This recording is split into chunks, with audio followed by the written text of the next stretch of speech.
Let's talk about the verses in chapter 2 of Romans, particularly 12. For all who have sinned without the law, that's to say, people who are not of the Israelitish religion, they didn't have the law of Moses. They were Gentiles. They'd never heard of Moses, never heard of the Ten Commandments, even, much less the sacrificial laws of the Old Testament. Those people still sinned. There were people who didn't know anything about Moses, had never heard of the Old Testament. They sinned without having the law. They will also perish. They came to the end of their lives. They also perish without the law. They're not going to be judged by the law of Moses. However, there is a standard of conscience and nature which requires that every human being understands something of right and wrong. And Paul unpacks that idea now. It's not the hearers of the law, he says in 13, who are just before God. To be just before God means to be right rather than wrong, in God's favor rather than not in God's favor.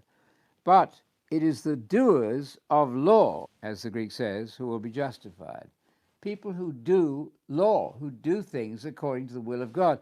Not the law of Moses, if they've never heard of it, but a law of human conscience. He talks about people who work good things of the law by nature here in verse 14. When the Gentiles, that's the non-Jews, who don't have the law of Moses, they never had it, they do by nature, instinctively, our translation says, by nature, not by belief in Christ, of whom they'd never heard, but they instinctively, by nature, do some things, at least, of the law. Those not having the law are law to themselves. They create their own law according to conscience, in that they show the work, the activity of the true law of God, which in the New Testament is the law of Messiah. They show that work of the law written in their hearts. Every human being has that sense of right and wrong, but it's not the law of Moses. It's the law of instinct, or the law of common sense, you might say, but an innate law of right and wrong, which every human being has. That is the only standard by which the Gentile can be judged. You cannot be judged by law. This category of people who have been doing some of the law instinctively, they show the work of the law written in their hearts, their conscience bearing witness, their thoughts alternatively accusing or else defending them. In other words, they're operating out of a natural law, a sense of right and wrong, which every human being has. All of this then bears, Paul says in verse 16, on the day when, according to my gospel of the kingdom, my gospel of grace, which is the gospel of the kingdom, Acts 20, verses 24, 25, exactly the same gospel.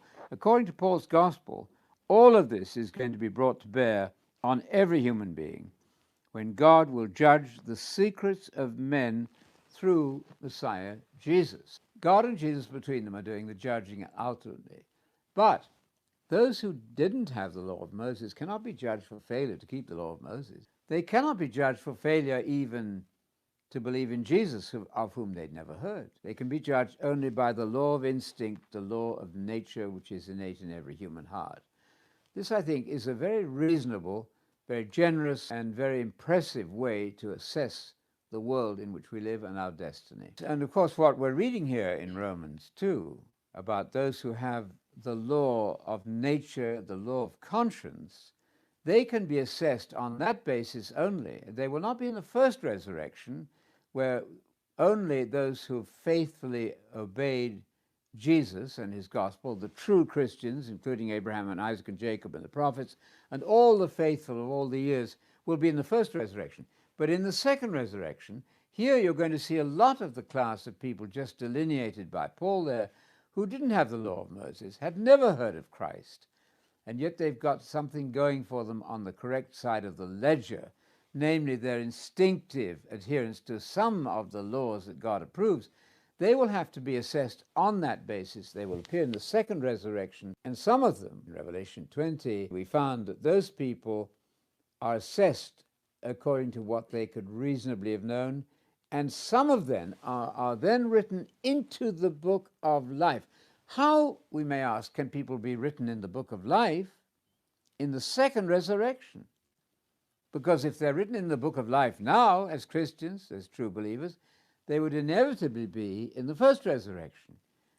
But we're thrown into this very interesting question according to Revelation 20, the latter part, where some, in fact, the final verse of Revelation 20, the 15th verse, says that if their names were not in the book of life, then they would be thrown into the lake of fire and destroyed. But if, it implies, of course, that some are being written into the book of life in the second resurrection. That's not a second chance.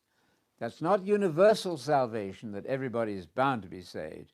But it simply shows that there is a class of human beings who cannot be judged as having known Christ, of whom they had never even heard.